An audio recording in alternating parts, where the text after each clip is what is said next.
key to life. Hello, this is Sekou Burmese, your host of The Lit Review, a podcast brought to you by the Academy of Management Journal. In this podcast, we dive into the insights of recent research published in the journal and interview authors and corporate leaders to discuss the inspiration for research ideas and how insights from this research apply to current pressing needs in organizations and markets. In this episode, I speak with David Lucas, a professor at the Whitman School of Management at Syracuse University. In our conversation, we talk about a recent paper David has published at AMJ about remaking capitalism into a more just, sustainable, and inclusive system. The paper explores how legislation can shape how intensely firms focus on values-driven business. This leads to a broader discussion about the purpose of the modern firm, and also we get into the sometimes paradoxical way that policies and laws can get firms to shift away from a narrow focus on shareholder maximization. I hope that you enjoy this episode of The Lit Review and my discussion with David Lucas. My guest on The Lit Review podcast is David Lucas, the Edward Pettinella Assistant Professor of Entrepreneurship in the Whitman School of Management at Syracuse University, as well as being a research fellow with the Institute for an Entrepreneurial Society. His research focuses on the intersection of entrepreneurship, organizations, and public policy, with an emphasis on grand societal challenges. He has written several award-winning articles on this topic and has even testified before Congress about his research, so he should have no problem dealing with my questions. Hello, David, and welcome to the Lit Review podcast. Hey, thank you for having me. So pleasure to have you on. Really enjoyed reading the paper that's going to be the focus of this pod.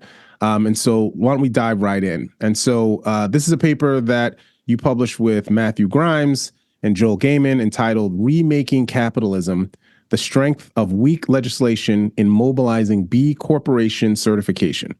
So that is a mouthful. We are going to break it down and dissect what that means exactly. But my lay reading of this is the primary question that you pose in the paper is to understand how the passing of sustainability legislation affects the adoption of values-driven objectives. But before we get into the papers, I just want to ask kind of a general question about your motivations.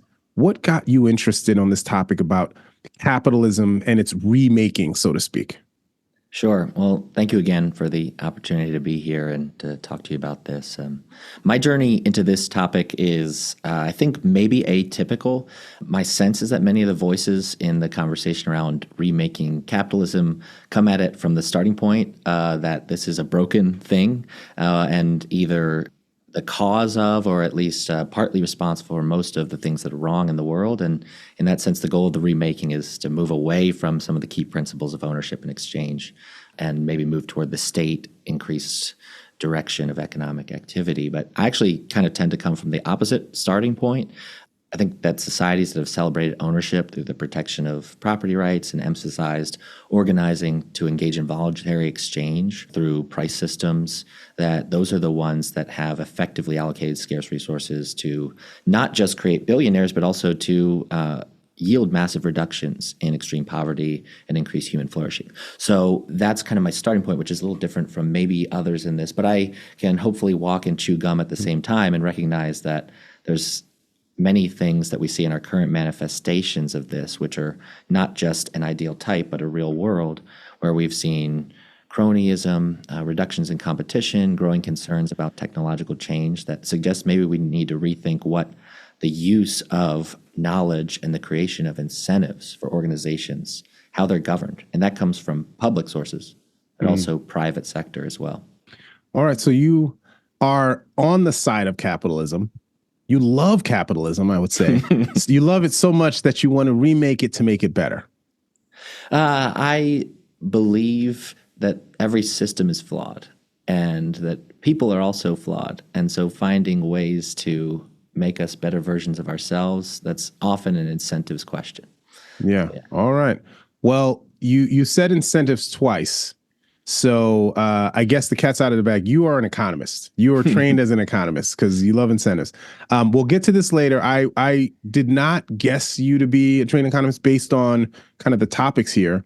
but I'm really fascinated. And your intro kind of explains that, yeah, okay, every system is flawed. Let's figure out ways to make it better, which I really appreciate. And I agree with you. I think it is somewhat unorthodox that a lot of people looking at these grand challenges don't start from the same place, but I think you end in the same place.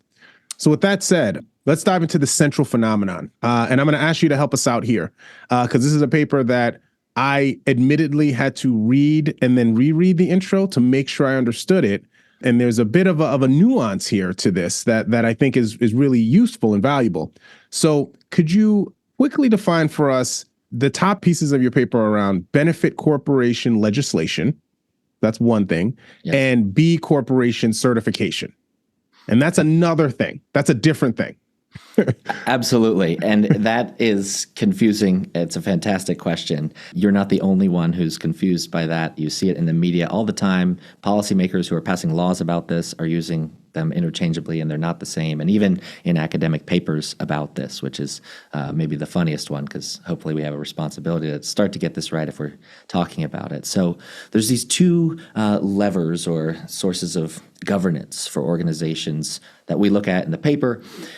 B corporations. The B corporation certification is this voluntary third-party certification that organizations can attain that is offered by a nonprofit called B Lab. So B Lab provides the B corporation certification, and in order to get certified as a B Corp, these companies must complete a fairly rigorous assessment, and it looks to quantify numerically the impact of the organization on a variety of stakeholders, areas like customers or workers, the community environment, governance practices. And you have to get a certain amount of points to even qualify, and then you have to pay on a sliding scale to be certified. But if you are, you can have this certification. There's now 8,000 certified B Corps worldwide, and if you go to the grocery store or retailers these days, a lot of customer-facing products have that circle with a B inside on it somewhere in the corner now, especially at end user kind of thing. Okay. So that's the B Corp. So that's the B Corp, B corporation certification. All right. Now what's this other thing? Yeah, so the benefit corporation legislation, this is a corporate structure. It's a legal form that many states in the U.S. and some other countries have passed. So much like you could think about an LLC or the C Corp legal form.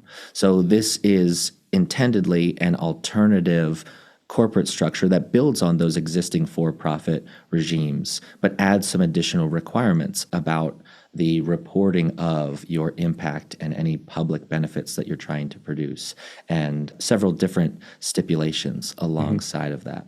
And how widespread is this legislation in the U.S.? So when we wrote the paper, I believe it was 36 states. Maryland, my home state where I grew up, was the first in 2010. And now I believe it's over 40 states that have passed this. So there are thousands and thousands of companies that have either adopted or been incorporated initially as benefit corporations. All right. So it's widespread in the U.S. You've now talked about these two different things. So one is a legal form. That's the benefit corporation legislate based on this legislation. And are these given a name? Are they called something? They're called benefit corporations. They're called benefit corporations. Yeah. And then the B Corp certification, these are called B what? Corps. B Corps and benefit corporations. All right. So you can see why it's confusing. And here's what's really interesting about that confusion. So B Lab, the nonprofit, they actually described it, one of the co-founders described it to a group of researchers as a bit intentional expressly. And we quote this in the paper. So their view was that the certification alone wasn't going to cut it, and that the legislation alone wasn't going to cut it. They wanted them to all feel like they were part of the same movement. And B Lab played a major role in pushing for the benefit corporation legislation. They wrote model legislation. They helped mobilize grassroots in the states. So they've had a hand, and in fact, it's their theory of change that these two things will yield positive synergies to one another, and that's what we try to go after in this paper.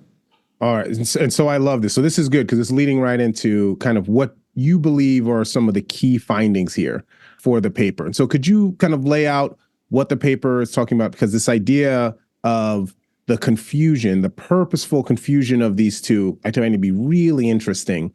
But can you set the paper up and maybe talk about what you think the key findings are? Absolutely. So this nonprofit B Lab, that they have this systems view of how to help move the norms toward using business as a force for good in society. And that involved pushing for this legislation and the certification. Their view was that these things were going to work well together. And in some ways, that was the motivation for the start of our research question. How does the passage of this benefit corporation legislation affect the uptake, adoption, and retention of the B Corp certification? So thinking about interdependence in a kind of systems-oriented way. The short answer of the finding is that when the law gets passed and you have this benefit corporation legislation, you get more firms becoming certified B Corps. So they're adopting the private certification more, and the ones that are certified are more likely to retain it. So on the surface, the high-level finding is it sounds like B Lab is brilliant. It's exactly what they expected, but it's a little bit trickier than that when we really tried to theorize and explain the mechanisms through which this was happening. And to understand that, you have to recognize that in the legal scholarship on benefit corporations and this legislation around them, law scholars almost unanimously agree that these laws are incredibly weak. They're vague, they're toothless, there's almost no enforcement. So for example, one of the few requirements is an annual benefit report that you have to just publish on your website or maybe send to the state. Legal scholars have looked up what share of benefit corporations are doing this. 10%, 0% in lots of cases, almost no compliance with this minimal disclosure. So the sense is that the law is not really driving some kind of strong change. It's actually relatively weak. And so then how could there be this win-win? What's going on? We were able to actually show that it's because of the law's weakness and the ability that it creates for there to be benefit corporations that have these unverified claims, that then truly authentic, sustainable businesses wanted to demonstrate this and kind of separate themselves via the more rigorous certification. So the private sector in this case was the source of rigor, whereas the public sector was a source of weak oversight, which is not usually what we see or think about. All right. Let me see if I can unpack this. So the more rigorous one is the B Corp certification. And these are companies that you can feel pretty confident are not only pursuing the benefits for the owners, but also for society in some tangible way, right? So this is kind of purpose-driven kind of organizations. Yes. Now, there's also this legislation that allows you to become a benefit corporation that is toothless, that is kind of like, hey, you do it, but what does it mean? Do you actually have to follow the rules? It's kind of when it could be thought of as window dressing. At least that's what legal scholars think about it. Yes. But the benefit or the positive outcome of passing this weak legislation, as you put it, is that it actually does drive more companies to do the more rigorous thing.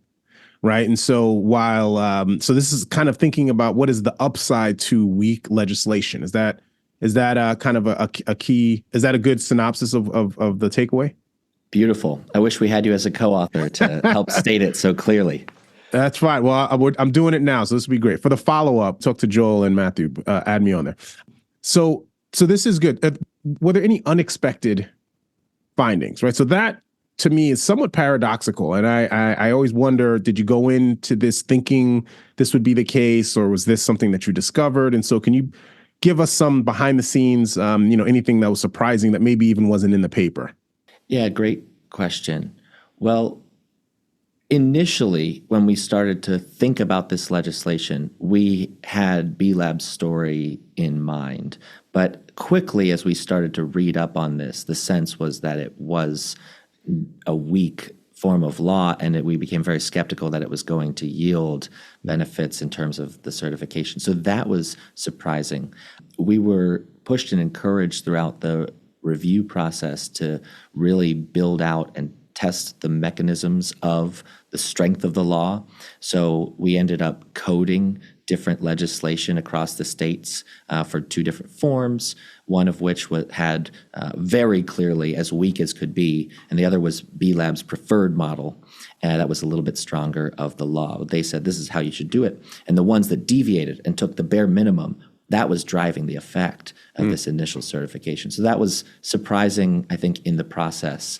And one other thing that was unexpected for me, just in the research process itself, was how great it can be to work with scholars of different intellectual backgrounds. So Matthew and Joel, my co-authors, are both brilliant and extremely kind. They come from sort of not economics where I was trained. And in some ways, it was sort of like a second degree for me, or maybe learning how to speak a different language, something like that. But we came together in, I think, a really productive way, and were able to draw on different disciplines in our theorizing and try to engage societal conversation around this topic. That's great to hear. I mean, working, and we talk about interdisciplinary work, can be really useful and valuable. But it's difficult to publish is usually the issue. And so I'm very glad that you guys stuck through this, and that you actually published it, and that you were surprised at your own findings, which is always nice.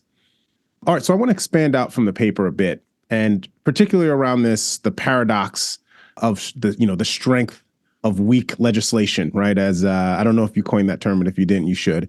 That this toothless legislation actually led to private interests to do the more rigorous work. And I was just wondering to what extent you think this is generalizable, right? So you study grand challenges, and sustainability is one of them, but there are many others, right? Like poverty and inequality and health. And so I was wondering, because legislation around all these things is always constantly in the news.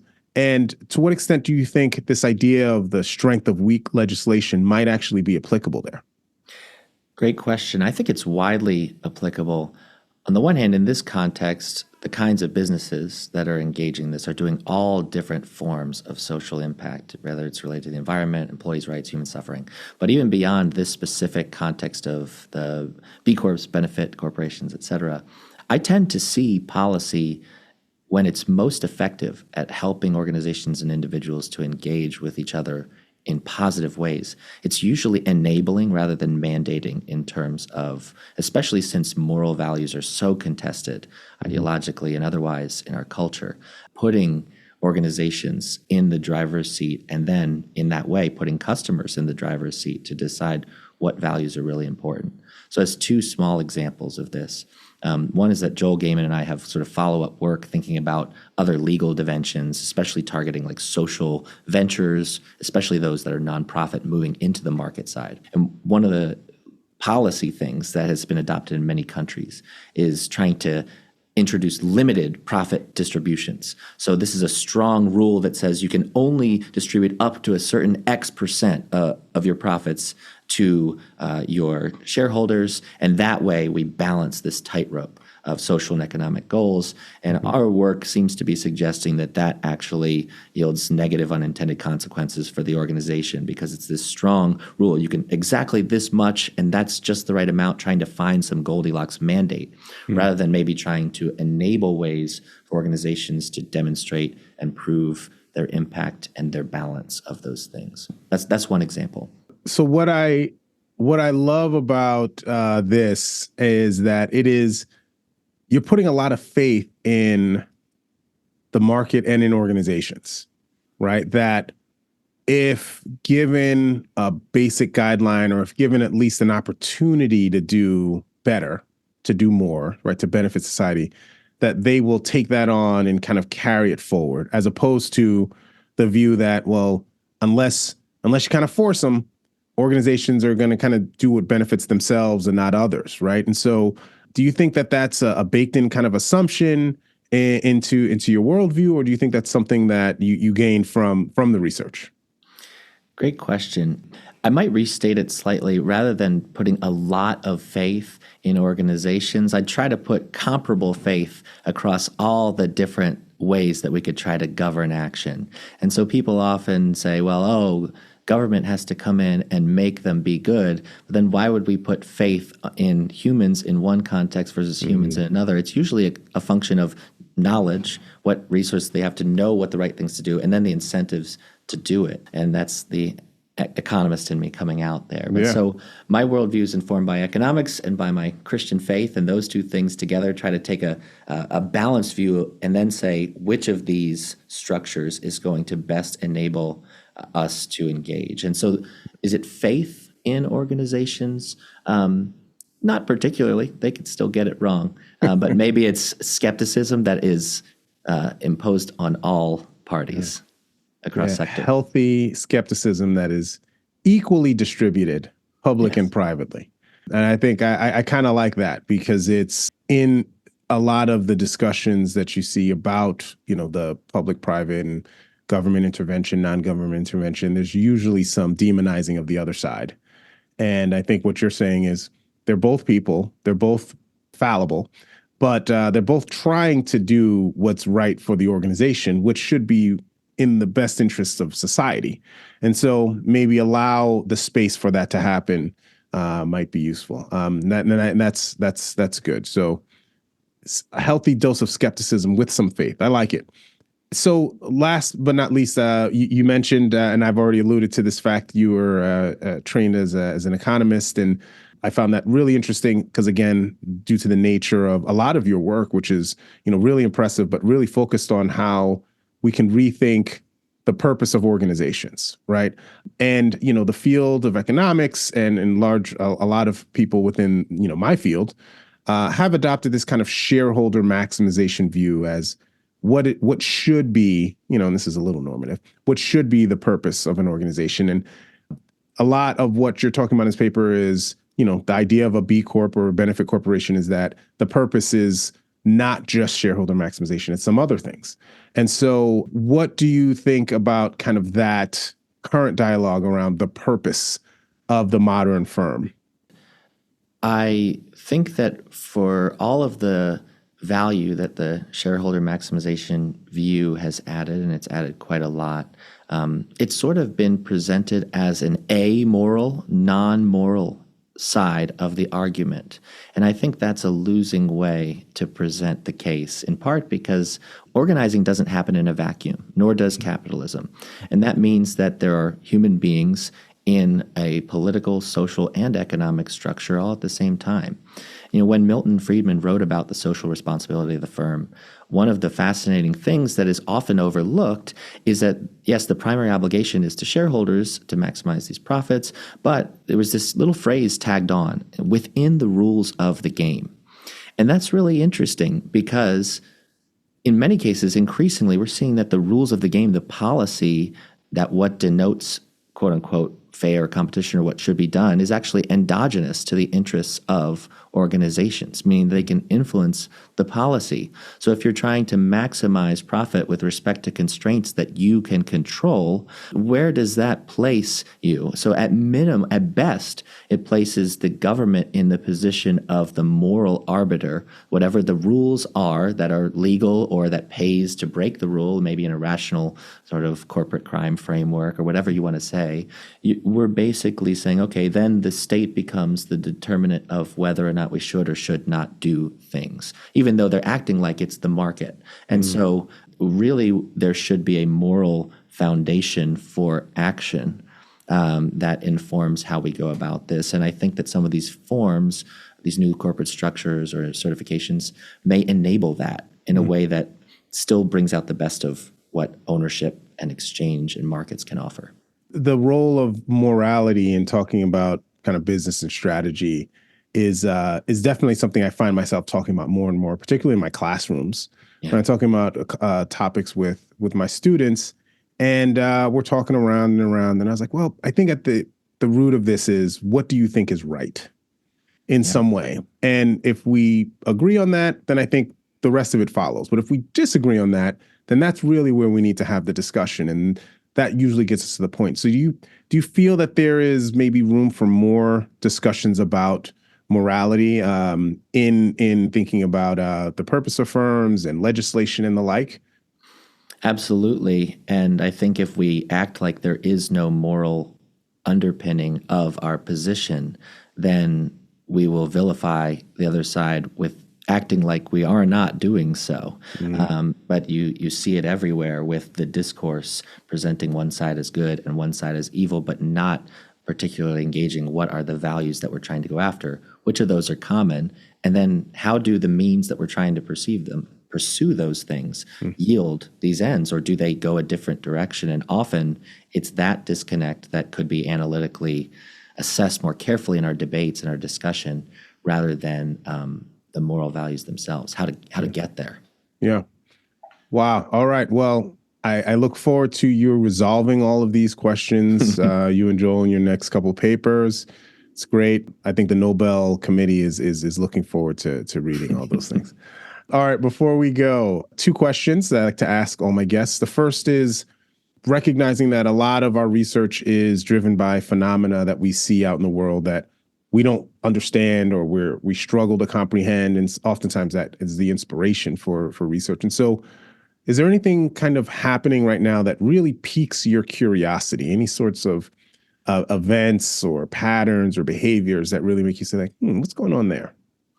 Yeah, one of the challenges I've thought a lot about since my dissertation work is the issue of homelessness. And we're seeing that come to a head in many urban centers and otherwise very wealthy countries like the United States and elsewhere. Yep. But what's exciting to me in relation to that are increasing attention drawn to these potential technological breakthroughs that could really transform housing markets, things like 3D printed homes, which has started to happen in the US, or modular processes where they're trying to produce at scale and reduce the cost of housing. Homelessness is much more than a housing problem for many individuals experiencing it. But that topic and its urgency stands, I think, for many people in stark contrast to the gains in wealth that capitalism has produced. And so that's an area where my heart is drawn very particularly. Yeah, and I watched a video of you talking about these things in Congress. So you were very well passionately spoken then, and it doesn't surprise me that continues to be something that you think through. All right, last thing, fun question. We've been talking about such fun topics like morality and sustainability and homelessness. Let's end on a light note. What are you reading for fun right now? I'm trying to get tenure, so nothing. No, I'm just kidding. So I also have 2 small kids and one on the way. So actually, my wife and I have been reading a book by Andy Crouch called The Tech-Wise Family. And we're trying to, it's not so fun, but it's fun in the sense to think about how we want to teach our children how to engage with the world that we're living in today. The Tech-Wise Parents. All right. Yeah, Tech-Wise Family. Family. Okay. And so this is engaging with tech in a smart way. I just choose to let the tech companies tell me what's right. Most of us do. Like they have my best interest at heart. I mean, capitalism, baby. When have they ever done me wrong? Anything else you're reading for fun? Do you read any fiction? Now, again, you are trying to get tenure, so I get it. But do you read any fiction, any biographies, anything like that? Yeah, Dostoevsky, like Brothers Karamazov recently. Was really an so awesome light reading, just light, easy. Yeah, it's good for when you're laying floor in a basement. It's good listening. So. All right. Well, I appreciate that. You learn about tech and what it's like to be poor and Russian in the 18th century. I feel like those aren't too different if you think about it. So thank you very much, David, for your time, for walking us through this really, I think, very fascinating, interesting, and impactful paper. I love these questions, and I think, they're called grand challenges for a reason. It's because it's going to take a lot of work from a lot of us, and I appreciate the work that you and your co-authors have done thus far. So thanks for your time, and take it easy. Thank you so much. All right, that's it for the Lit Review. I appreciate David for his time, and I appreciate you all for listening. If you liked this episode, please subscribe to the Lit Review podcast. You can find this podcast by searching The Lit Review, an AMJ podcast, on iTunes, Spotify, and other podcast platforms, as well as on the AMJ homepage. You can also follow us on Twitter, where we have a weekly Spaces show called AMJ Radio Live, hosted by @AOMConnect. Thanks to the Academy of Management for their support for this podcast. Special thanks to my producer, Holly Fearing, for all of her work behind the scenes. Our theme music is produced by Key to Life. This is Sekou Burmese. See you next time. Take care and be good.